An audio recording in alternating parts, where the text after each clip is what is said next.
Olá, você já parou para pensar por que alguns homens param de sonhar? Por que homens tão entusiasmados e vibrantes de repente estacionam na vida? Fique comigo e nós iremos falar sobre esse assunto.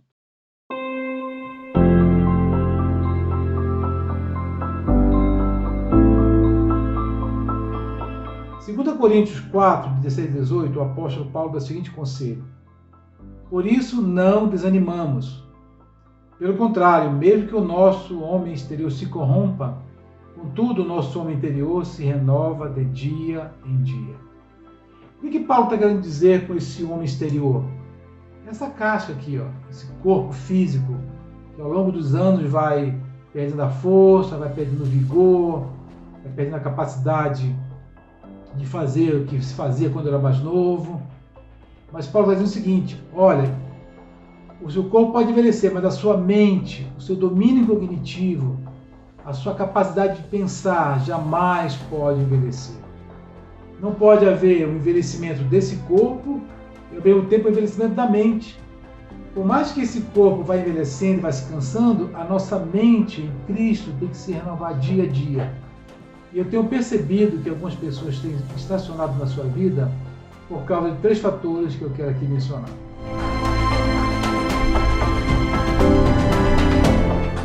O primeiro fator que faz com que o homem paralise, estacione na vida, são as mágoas. Mágoas que não foram curadas, mágoas que foram sendo entulhadas no coração até se tornar amargura. E o escritor de Hebreus, lá em Hebreus 12, 15, diz o seguinte: atentando diligentemente, porque ninguém seja faltoso, separando-se da graça de Deus, nem haja alguma raiz de amargura que, brotando, vos perturbe e por meio dela muitos sejam contaminados. Gente, mágoas acumuladas se tornam em amargura cristalizada. A pessoa vai acumulando aquela mágoa, vai acumulando mágoas e mais mágoas, e de repente ela está com uma amargura cristalizada no coração, algo petrificado, algo com poder paralisante na vida de um ser humano. Eu, ao longo da minha vida, tenho visto muita gente que parou a sua vida, parou os seus sonhos, parou os seus projetos por causa de mágoas que não foram resolvidas. Na cultura hebraica, uma raiz de amargura indicava uma planta venenosa. Os hebreus chamavam a amargura de toda planta que tinha veneno. Então essa amargura que fica no coração, ela vai contaminando, vai envenenando o ser humano e matando os seus sonhos, matando a sua vida, minando toda a sua força para viver. Você conhece alguém magoado que é feliz? Eu não conheço, nunca vi. Eu conheço pessoas que tiveram mágoas e perdoaram e se tornaram pessoas felizes. Então, uma pessoa magoada, ela é automaticamente alguém muito triste e muito infeliz. A mágoa retira de nós todo entusiasmo de viver. A mágoa tem essa capacidade de nos travar, de fazer com que a gente estacione num momento importante da vida. As mágoas podem acontecer na família, às vezes uma ingratidão dos filhos, a falta de reconhecimento daquilo que fazemos. Elas podem acontecer no trabalho, elas podem acontecer na sua empresa, onde você se dedica e não é reconhecido. Elas podem acontecer na sua comunidade cristã, na sua igreja, na qual você participa e faz um bom trabalho. Ela pode acontecer em qualquer lugar. E se nós não soubermos administrar isso e resolver isso, isso se tornará um fator paralisante na sua vida. Então, alguns homens param de sonhar porque eles estacionaram na mágoa, na amargura. Isso tem destruído o seu futuro, tem destruído a sua capacidade de conquistar e continuar. Tem uma frase de John Maxwell muito interessante que ele diz o seguinte: pessoas suscetíveis às mágoas tendem a encontrar ofensas onde elas não existem. Então, uma pessoa que tem a predisposição para se magoar, tudo ofende, tudo a machuca, tudo a fere. Então isso precisa ser modificado no nosso coração. Não podemos ter esse coração suscetível que facilmente abraça a mágoa e ter ela interiorizada e cristalizada, minando a nossa vida. Nós temos que nos livrar disso, desse comportamento.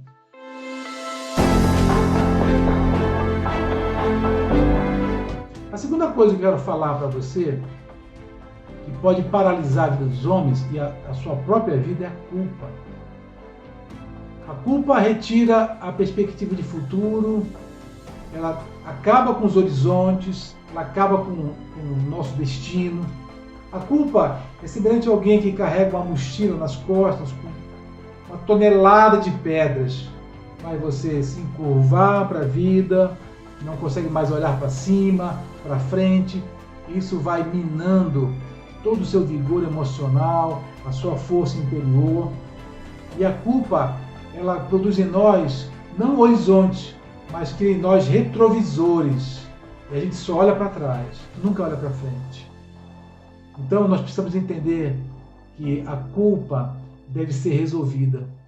Toda culpa tem solução em Cristo Jesus. Toda ofensa que você causou a alguém, todo mal que você causou a alguém, o que alguém causou em você tem solução na pessoa de Cristo. Então a primeira coisa são as mágoas, que você vai acumulando, e mágoa acumulada, como disse há pouco, se torna amargura cristalizada. A segunda coisa é a culpa, que tira de você todo o projeto de futuro e só faz você olhar lá para trás. E pessoas culpadas tendem a ter profunda depressão, tendem a adoecer. E não é projeto de Deus que sintamos culpa e vivamos culpados. O projeto de Deus é nos dar liberdade na alma. Jesus veio para nos dar liberdade, para vivermos a sua vida plena, uma vida em abundância.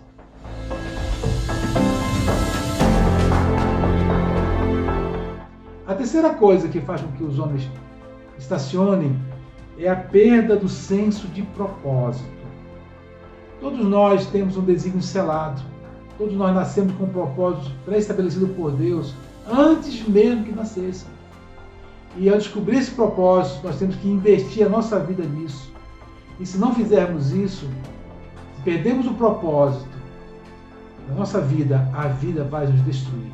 Eu conheço pessoas que tinham um propósito maravilhoso na sua vida, grandes sonhos, e de repente elas perderam o senso de propósito.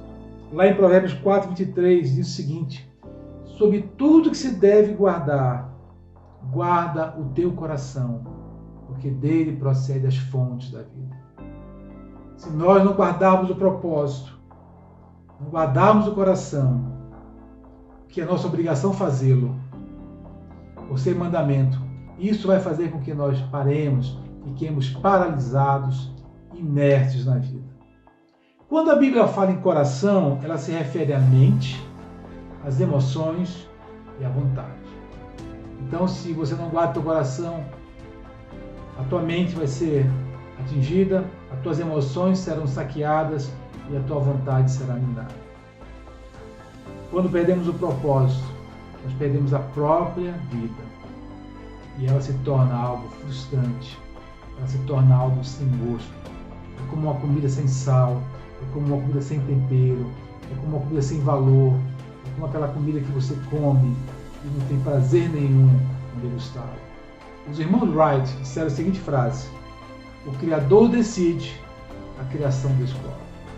Então Deus lá atrás decidiu por nós e nós temos que descobrir esse desígnio selado, esse propósito que Deus tem para a nossa vida. E tem um detalhe: nós precisamos proteger esse propósito, nós precisamos proteger esse desígnio, para que nós nunca percamos o senso de propósito estabelecido por Deus em nossa vida. Então, você tem que recusar qualquer distração que afaste você do teu propósito. Você tem que ouvir a voz de Deus para que Ele tenha clareza a você em relação ao teu propósito. Você tem que evitar pessoas, organizações e locais que vão destruir ou desanimar você em relação ao teu propósito. Você não pode gastar tempo com coisas fora daquilo que Deus estabeleceu para a tua vida. Você tem que ter o propósito como a menina dos teus olhos. Algo valiosíssimo que você tem que preservar, guardar e viver intensamente. Devemos ter ciência de que há uma grande recompensa para todos aqueles que cumprem o seu propósito. Não só aqui, mas na eternidade em Cristo Jesus. Eu quero deixar uma frase para finalizar, do W. Tozer, que diz o seguinte: se o barro não se entregar totalmente, o oleiro nada pode fazer. Ame o seu desígnio, ame o seu propósito, ame tudo aquilo que Deus estabeleceu para a tua vida e viva profundamente. Você pode estar com mágoa, você pode estar com culpa, ou você pode ter perdido o senso de propósito. Vá a Deus, Ele quer te ajudar. Deus quer fortalecer você no propósito que Ele estabeleceu para a tua vida e viva-o intensamente e abençoe as pessoas do seu lado, abençoe a sua cidade, o seu país, a humanidade. Há muita gente que morreu sem nunca ter vivido nem 10% do seu propósito. Viva 100% daquilo que Deus estabeleceu para a tua vida e você será feliz e fará um bem enorme e promoverá o crescimento da sociedade que você vive. Que Deus te abençoe e te fortaleça nos teus sonhos e no propósito que Ele estabeleceu para você.